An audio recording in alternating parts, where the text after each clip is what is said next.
এই national in charge মেম্বারশিপে তারপরে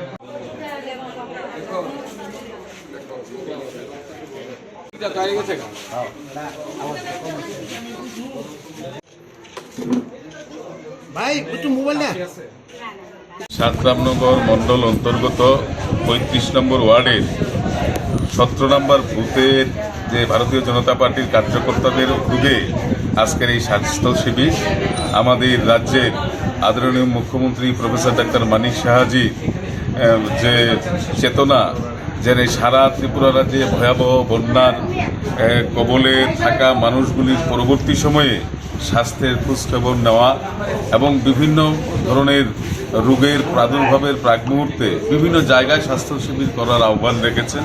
পাশাপাশি আমাদের এই এলাকার জনপ্রিয় বিধায়ক তথা আগরতলা পৌর নিগমের মেয়র সাহেবও প্রথমে এই স্বাস্থ্য শিবিরের উদ্বোধন করে গেছেন এবং উনিও চাচ্ছেন প্রতিটি জায়গায় যাতে স্বাস্থ্য শিবিরটা প্রতিনিয়ত থাকে এবং বিশেষ করে বাচ্চাদের স্বাস্থ্যের খোঁজখবর নেওয়া।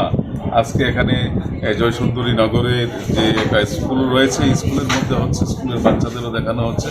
পাশাপাশি এই এলাকার সমস্তটা অঞ্চলই জলমগ্ন ছিল।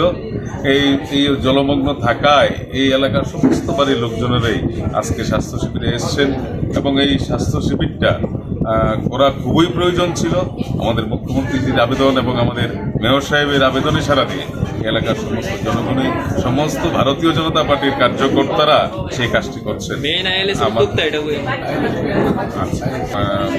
আমাদের রাজ্যের আইএলএস এর যে হসপিটাল তাদের স্বাস্থ্যকর্মীরাও এখানে এসছেন এই এলাকার সেবা শুশ্রূষা করার জন্য। তো তাদেরকেও আমরা মণ্ডলের তরফ থেকে অনেক অনেক ধন্যবাদ জ্ঞাপন করছি।